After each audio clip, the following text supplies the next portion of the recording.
Et si quelqu'un t'invitait à visiter une chocolaterie et à goûter toutes les sortes de sucreries qu'on y trouve, un vrai rêve, n'est-ce pas? Mais si je te disais qu'après avoir goûté à toutes ces friandises, le propriétaire fou de l'usine ne voulait pas te laisser partir. Pour t'échapper, tu dois résoudre toutes ces énigmes. Il y a 3 tasses de chocolat chaud. L'une d'elles te fera dormir. Laquelle, selon toi?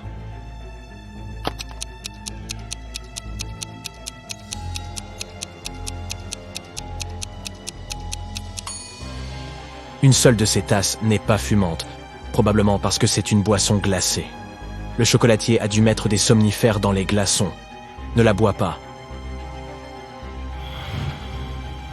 Maintenant, le propriétaire de l'usine souhaite jouer à un petit jeu d'énigmes avec toi. Si tu résous toutes les devinettes, il te donnera les clés et te laissera rentrer chez toi. Alors commençons. Comment épellette-t-on Candy avec seulement 2 lettres en anglais?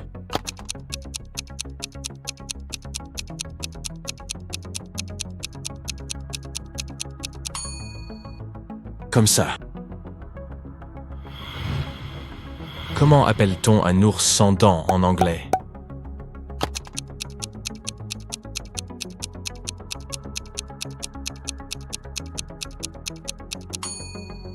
Un gummy bear. Pourquoi le garçon a-t-il mis des bonbons sous son oreiller?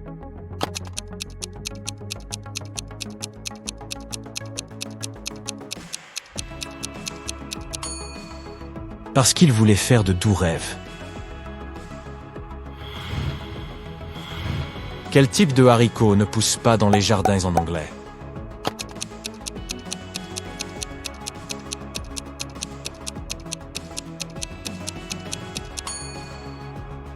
Les jelly beans.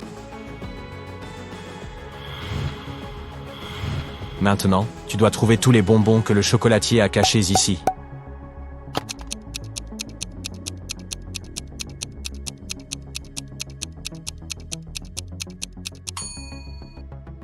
Pancake, donut, ice cream, candy et cookies. Bien joué.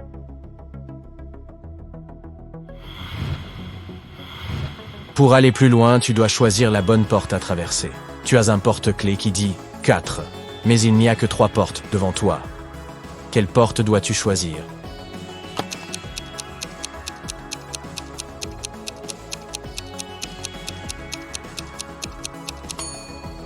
Celle de gauche.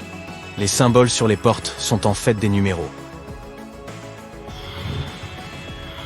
Une fois que tu as ouvert la bonne porte, tu te retrouves face au casse-tête suivant. Comment les programmeurs aiment-ils leurs bonbons de maïs en anglais?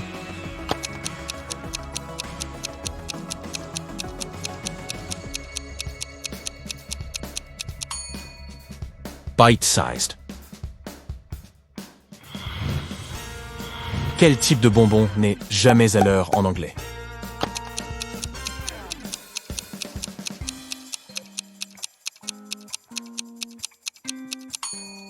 Le chocolati. Je suis fait de 2 couleurs, et je ressemble à un crochet. Tu me donnes un coup de langue, mais tu ne peux pas me cuisiner. Que suis-je?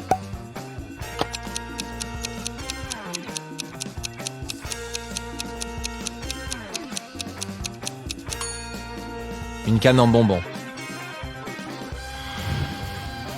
Maintenant, que dirais-tu d'une énigme compliquée? Qu'est-ce qui est rouge, blanc et bleu?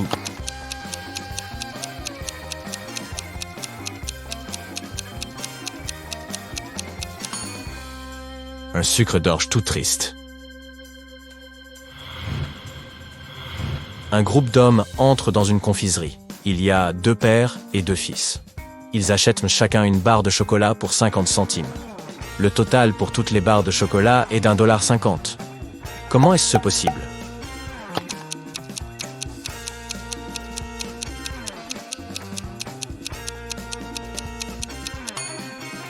Il n'y a que 3 personnes. Un grand-père, un père et un fils. Imagine acheter 2 bonbons différents. Ensemble, ils coûtent 1,10 $. Un bonbon coûte $1 de plus que l'autre bonbon. Quel est le prix de chaque bonbon?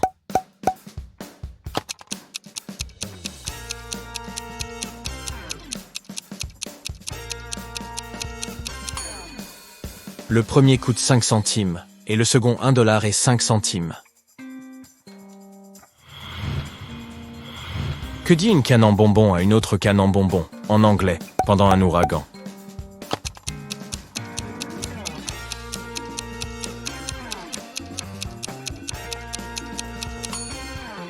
Hurricane!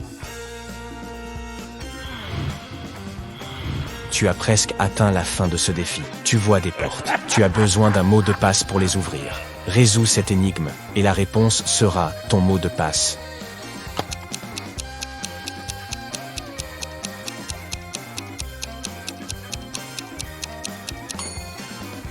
La réponse est 20.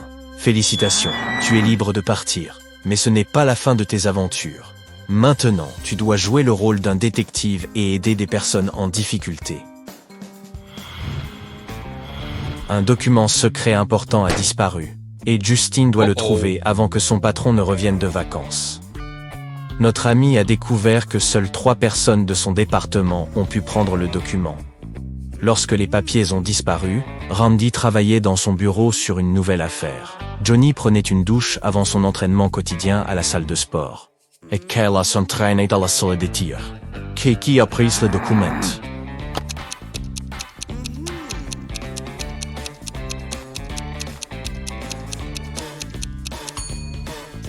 C'est Johnny, qui prend une douche avant de faire de l'exercice. Le détective Robinson a été invité à dîner chez un suspect. Le criminel potentiel lui propose 3 plats. Le détective examine très attentivement les plats. Regarde-les et dis-moi quel plat est sans danger.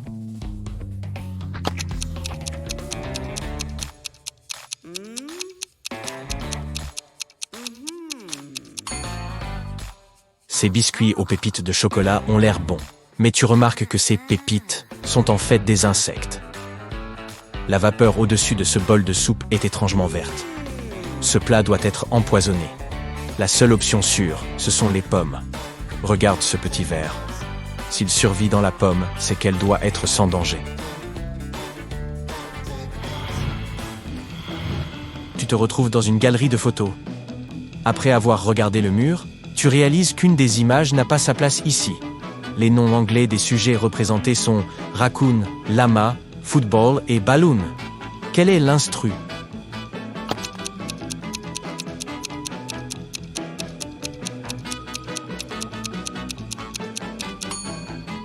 C'est le lama.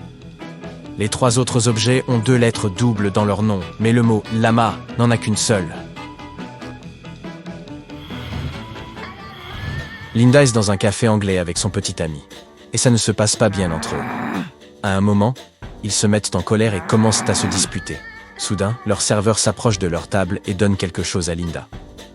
C'est une note, avec un mot anglais, écrit de manière étrange. Linda est perplexe. Qu'est-ce que ça signifie?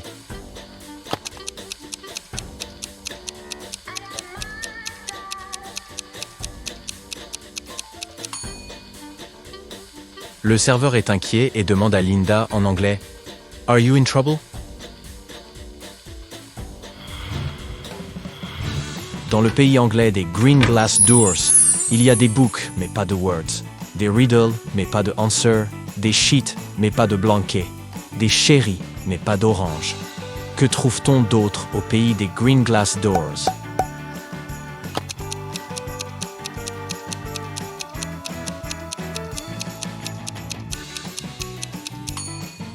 Ça peut être n'importe quel mot avec des lettres doubles. Si tu emmènes tes amis au cinéma et que tu payes, qu'est-ce qui était moins cher? Inviter 2 amis en même temps ou inviter un ami 2 fois? Oh oh.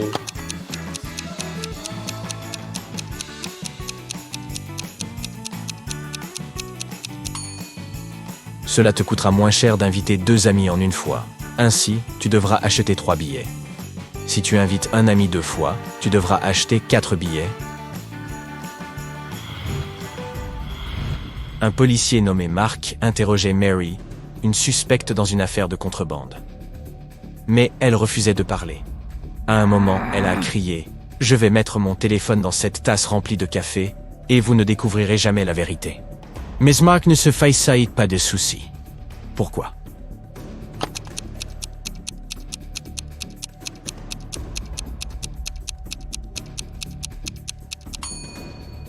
La tasse était remplie de grains de café. Il ne ferait aucun mal à l'appareil. Un jour, une banque a été cambriolée. La police soupçonnait qu'un des gardiens de sécurité avait aidé les criminels. Un policier est venu pour interroger 3 d'entre eux. Le premier gardien lui a dit qu'il avait entendu du bruit et qu'il s'était précipité sur place.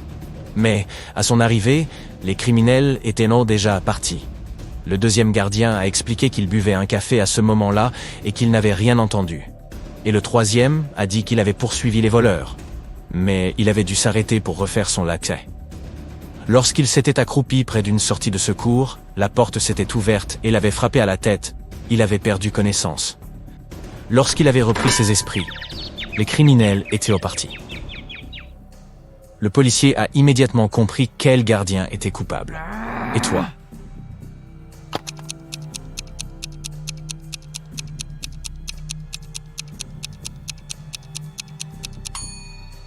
C'était le troisième gardien. Toutes les portes de secours s'ouvrent vers l'extérieur.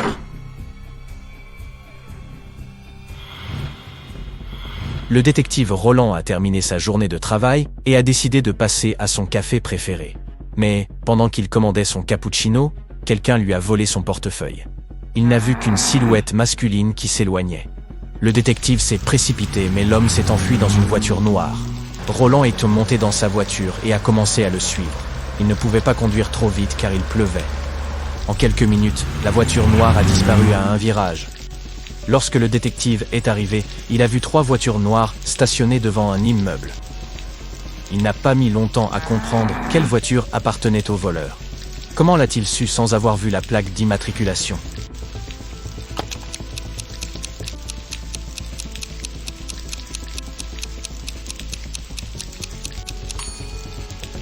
Le sol sous la première et la troisième voiture est sec. Mais sous la deuxième voiture, il est mouillé. Cela signifie qu'elle vient d'arriver. Tu te retrouves au milieu d'une forêt, confus et pieds nus. Tu vois 3 chemins devant toi. L'un est couvert de braises ardentes.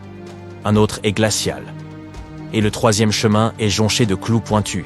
Quel chemin dois-tu choisir?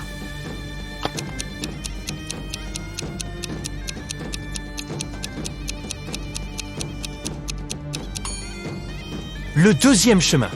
Toute cette glace disparaîtra rapidement. Elle est trop proche des braises.